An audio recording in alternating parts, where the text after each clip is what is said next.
Robert Kiyosaki is the author of Rich Dad, Poor Dad, a book translated into 51 languages and has sold over 40 million copies worldwide. He went from launching a surfwear company called Rippers that collapsed and later declaring corporate bankruptcy in 2012 after a $24 million lawsuit to creating the Rich Dad company and growing his net worth to around $100 million.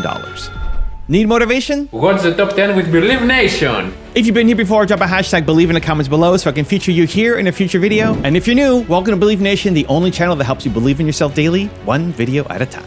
Believe. Okay, let's kick it off with rule number 1. Invest in gold and silver. When I wrote Rich Dad, Poor Dad, there were some basic rules my rich dad gave me. My rich dad said, savers are losers. And when I wrote that, I got attacked. Because most of these idiots out there who know nothing about money, they think saving this stuff is smart. This is toilet paper. If you understand your history, in 1971, President Nixon took this off the gold standard. So the dollar became debt. Today, the US dollar is debt. It's not money. It's credit. This here is a 1964 Kennedy half dollar. This is pure silver. This is silver. This is real money. 1965, it became fake money. So when you look at a coin today, you can see the copper tinge on it. That's fake silver. And again, in 1971, Nixon took the dollar off the gold standard, and this became fake money. So the reason I say savers are losers, because our banking system was designed to steal our wealth. The biggest criminals in the world are bankers, and they steal your wealth via your money. That's the Federal Reserve Bank, the Treasury, and all this stuff. So I'm not saying don't work for money and all this stuff. I'm just saying be smarter. Don't save this trash. Now you can see this here, I say this here because this is real silver. Back in 1964, this was 50 cents. Today, in February 2025, it's important to know the date, this is worth about $12 because the price of silver is going up because this toilet paper is coming down. So that's why I say savers are losers. Don't be stupid.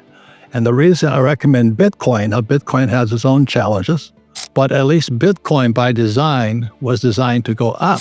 It got scarcer. This thing gets more plentiful. One more thing about silver and gold. As the price of gold and silver goes up, does this get more scarce or less scarce? It gets less scarce. Because when the price of gold goes up and the price of silver goes up, and I know, because I own gold and silver mines, when the price of silver or gold goes up, we produce more gold and silver. So the reason I like Bitcoin is it always stays scarce. Now, I don't recommend you invest in Bitcoin because most people can't take the ups and downs. And could Bitcoin go to zero like some people say? It's possible. Rule number 2 is set financial goals.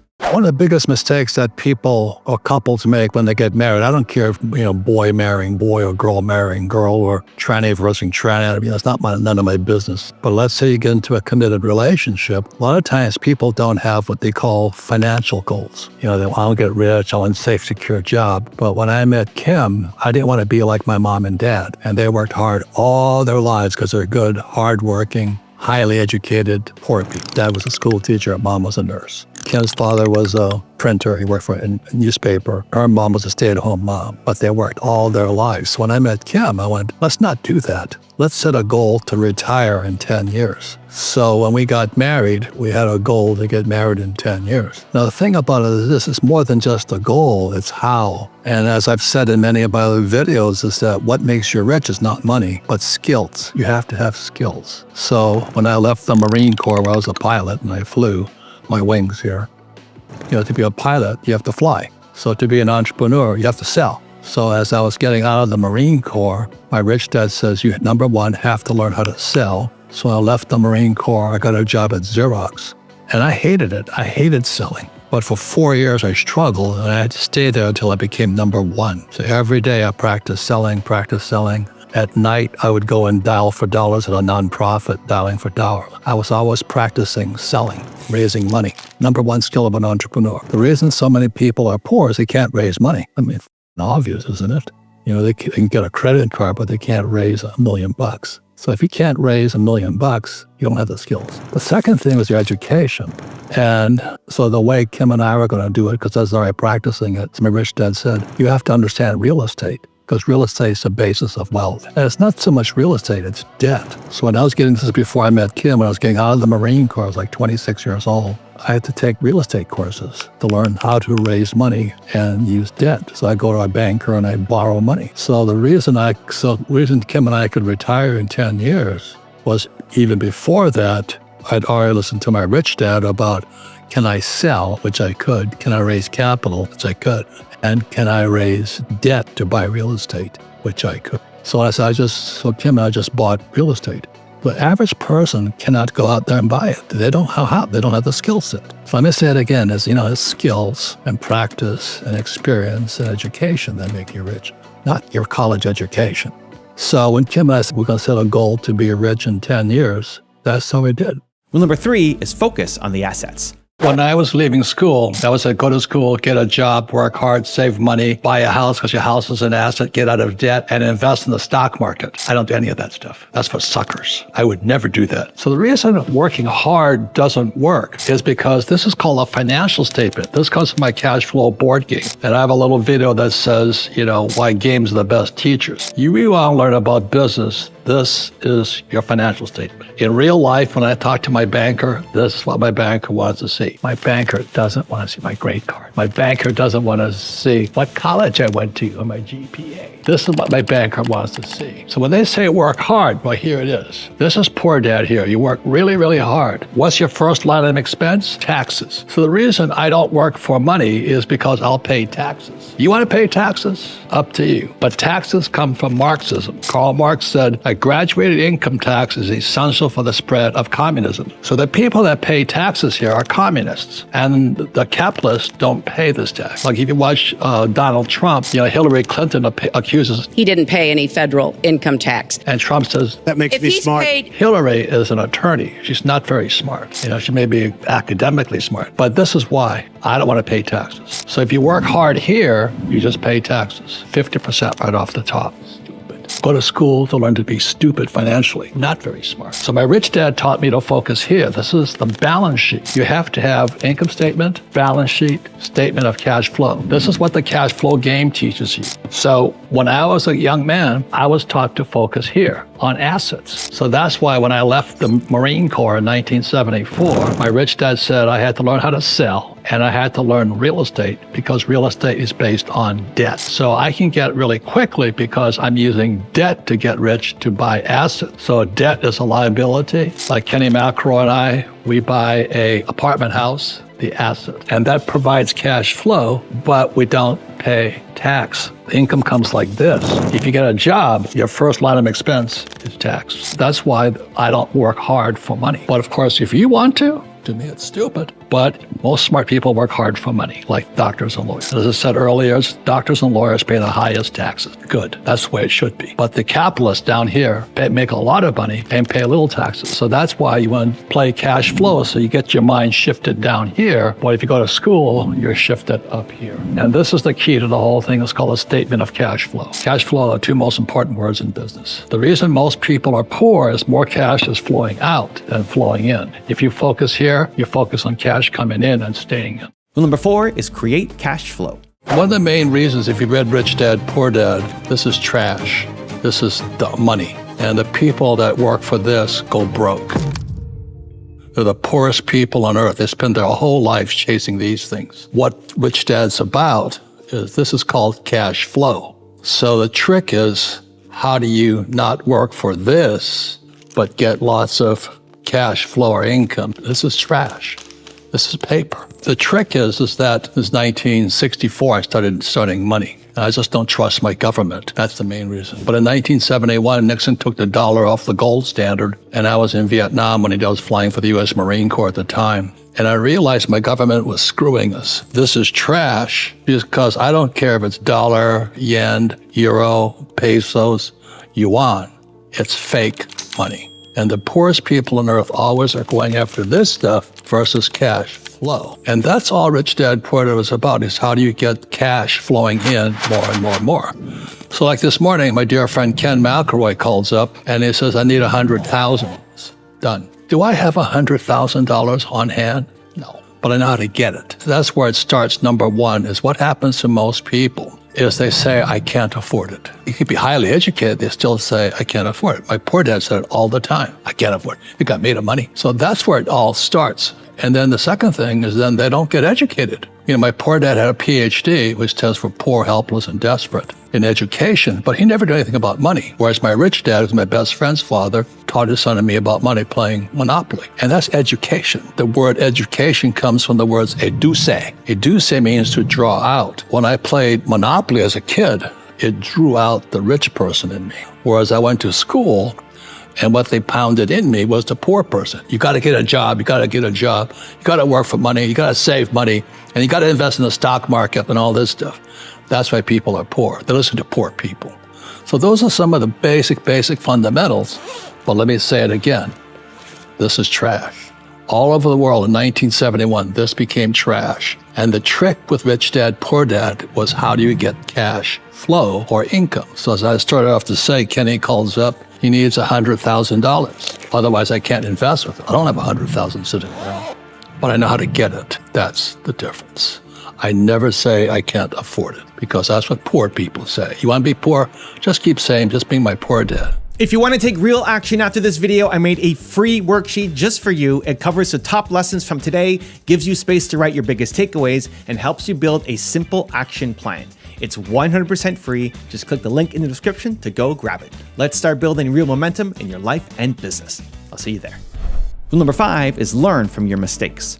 All teachers go, don't make mistakes, because if you make mistakes, you're stupid. Now, the people who don't make mistakes are stupid. So how can a baby learn how to walk if they don't fall down? Like I said, Tiger Woods hit more bad balls than I ever will. He's missed more putts than I ever will. So the people who are the biggest losers in life are the biggest winners. But if you go to school, you're told if you miss a putt, you're stupid. How do you learn if you don't make mistakes? Rule number 6 is choose your partners wisely. Most of our school teachers, they don't want to make mistakes. They want job security. They want a pension. The trouble with that is you don't learn anything. And if you don't want to learn anything, stay a teacher or stay an employee. In America, it's called a 401k. Just stay there. Don't learn anything. But you're going to do what the two of you guys are doing, being on your own freelance and all this stuff. You're going to have to get smarter and all this stuff. And then, because I always wanted to get rich, I just didn't want to work. I wanted to get rich. So I invented this product called the nylon and Velcro wallet. I invented that product at school in the 1960s. We took it to the public market and we're getting our asses kicked. Nobody said, why would somebody have a nylon wallet with Velcro? And I don't know, but we're selling it. Well, so I was traveling from Hawaii to New York City, selling J.C. Penney's and Sears and different stores. And why does everybody want a nylon wallet? So I was desperate. So out of desperation, I said, I better invent a new product. Nobody was buying my wallet. I think 100,000 wallets from Korea in my warehouse in Hawaii. So I better get my brains on. So I invented the shoe pocket. And back in the 60s, jogging or running was a hot new craze. And the question was, what does a jogger do with a key? So there was a story in the papers about this jogger went to Golden Gate Park in San Francisco. He took his key out and he put it on his front tire. And he went for his jog. And when he came back, guess what? His car was gone. And that was the question, what does a jogger do with their key? And I said, phew.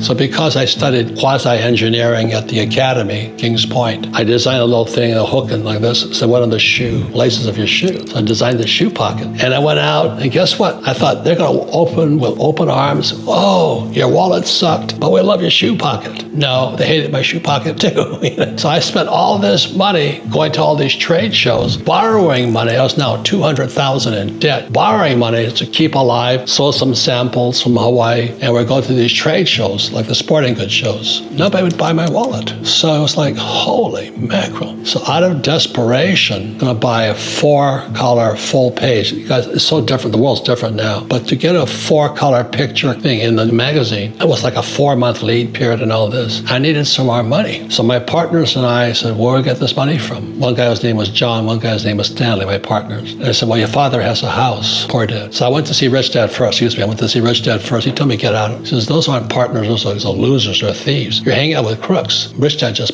scolded the shit out of me. So I left my poor dad. I went to my poor dad. He second mortgaged his home, gave me $100,000. He said, son, I'm just glad you're going for it. If you lose it, you lose it. We'll deal with that later. That was my poor dad. Great man, you know. So I go to my two partners, John and Stanley's office, and I give them a check for $100,000. And I said, will this solve our problem? And they both said yes. I should have defined the problem. They took the money and ran. My father was going to lose his house. You know, the monthly payments were stacking up. But it was, again, like mistakes are how we learn. It actually motivated me to keep making more money. He still owns the house. But we paid off all that debt. It took a while. But it was one of the best lessons I ever learned. That you got to be careful who your partners are. Very careful. And don't go chasing your dreams and just stupidly. Rule number 7 is develop your communication skills.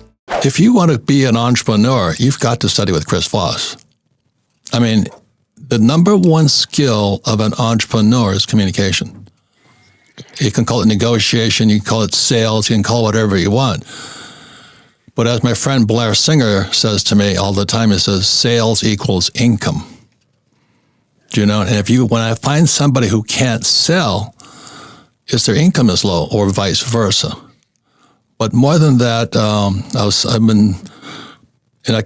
we interviewed Chris years ago when his first book came out, Never Split the Difference. And I hate to say I didn't read the book, but I will read the book now. I will admit that. And all I remembered from that, which a lot of people remember from Chris, was the midnight DJ, voice and all that. So I was practicing that. It didn't work.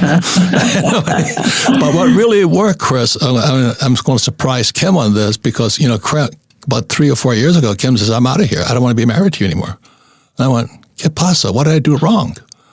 What did I do wrong? Then I was listening to you discuss my friend Donald, the Trump, and he's a really good friend of ours. But what you said about him, it just hit me right between the eyes. I was going, holy mackerel, Donald plays win-lose. He has to win. He wins at all cost. And I was going, oh my God. And then this is not your words, but I paraphrase the same, but if you play win-lose, pretty soon people stop playing. And then that's exactly it. Yeah, and that's my way of saying with Kim, we're talking before the show came on, I went to military school. I mean, day one, we're screamed at. There was no compassion. Then I joined the Marine Corps, and I learned to adapt to that behavior. Do you know that you talk to everybody like a Marine? So for 35 years, I talked to Kim like a Marine. And one day she said, I've had enough. So when I was listening to one of your podcasts, I went, oh my God. So I want to thank you because what your technology is more than sales, it's more than negotiations. You have the key to world peace. If we could learn to speak with kindness and humanity and support. Rule number 8 is serve people. First word I had to learn at the academy, mission. Mission is spiritual. What's your mission? And my mission has always been to serve people. Most people, all they give a is making money and screwing people. That's called the Federal Reserve Bank, Wall Street, and all that. I want nothing to do with them. So I just don't play their game. But you have to get smarter not to play their game. Rule number 9 is break bad habits. If you have money, you have more power. If you have attractiveness and sex appeal and all that, you have more power. So I think one of the most misunderstood words here is power. And that's why we have Rollo on this program. It's about power. So, and whether you, and I don't know if you want it or you don't want it, but I would say most people want more money. People want to be more attractive, to be more, sexually attractive, or have great relationships and things like this. But also you want more power, the ability to do, because many people today are trapped. And when people lack power, their lives are kind of different. So power is simply the ability to do, and one of the biggest abilities is can you change an addiction into a good habit? Can you take a bad habit into a good habit? So for example, ever since meeting Rollo and the gang, I was able to break my habit of overeating. I overeat every time I'm under stress. What do I need to do? I need to eat.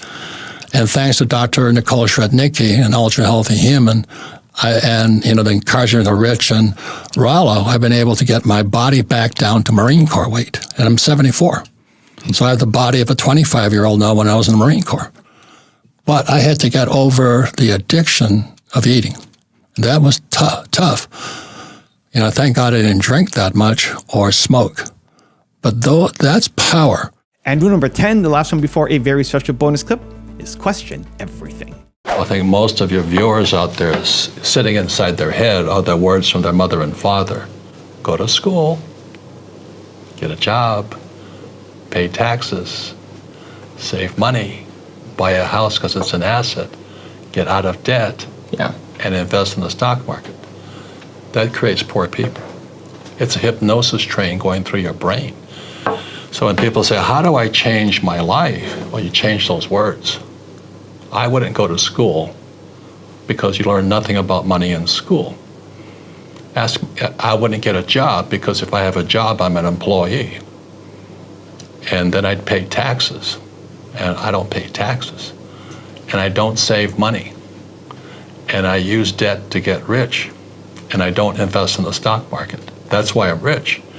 And so the young people who are listening right now are saying, but that's what my mom and dad said. But that's what mom and dad say all over the world. So to the young people, I just say challenge or question what you've been taught. Because from the Bible, I'm not religious, the word becomes flesh. So if you say, go to school, they say, but I learned nothing about money. Get a job, you become an employee. If you're an employee, you work for money. I pay taxes. Then they tell you to save money. Why would you save money when the government's printing money? And get out of debt. Well, debt is money. I use debt to get rich. Most people use debt to get poor and invest in the stock market. I don't invest in the stock market. So when you wonder why so many people struggle financially, is they haven't challenged the hypnosis, the words. Go to school, get a job, work hard, save money, pay taxes, until you question those hypnotic trances. A big part of what makes a company successful is whether or not they have a brand, B-R-A-N-D, almost misspelled it. Okay? And brand, people think, well, it's the communication, But a brand is more than that. The reason Rich Dad is so valuable right now is because it is an internationally known brand the same way as Trump is known as a brand. And the real question on a brand is not just communication. See, a brand makes it easier to sell. When somebody says Rich Dad, they go, oh, I think I heard of that, or I know what the guy stands for and all this. So what a brand really is the entire BI triangle. If you're going to create a brand, especially in a world that's overcrowded with advertising, communication, the webs, iPods, print, blogs, there's so much competition now for a person's time, it really is more important that you become a brand. So there's a shortcut communication. Like if I say the word Ferrari, you get a picture of something in your mind. It's a whole body effect.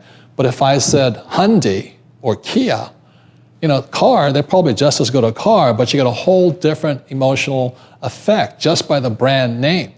So I'm not saying Hyundais are better or worse than a Ferrari, but I'll pay more for a Ferrari than I will for a Hyundai. I don't own a Hyundai, by the way. I own a Ferrari. What does it mean? It's a shortcut communication. Like if I say the word Apple, some people think of computers and some people think of red apple. But for the guys like me I'm an Apple fanatic, the brand means a lot to me. I love Steve Jobs. He's one of the best entrepreneurs in the world right now.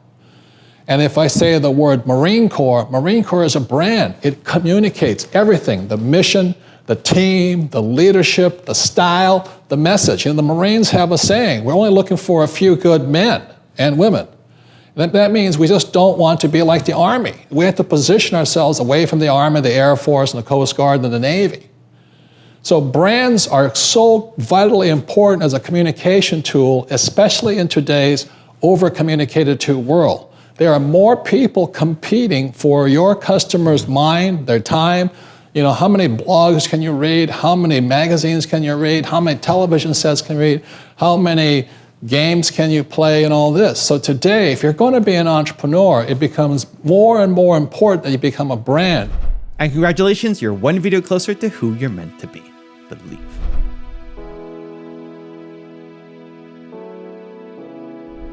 For 10 more amazing rules from Grant Cardone, check the video right there next to me. I think you'll love it. Continue to believe, and I'll see you there. Everybody can be wealthy. Like, I believe this with every cell of my body. Everybody on planet Earth, 8 billion people, I don't care where you are, who you are, what your problems are, short of maybe the Gaza Strip.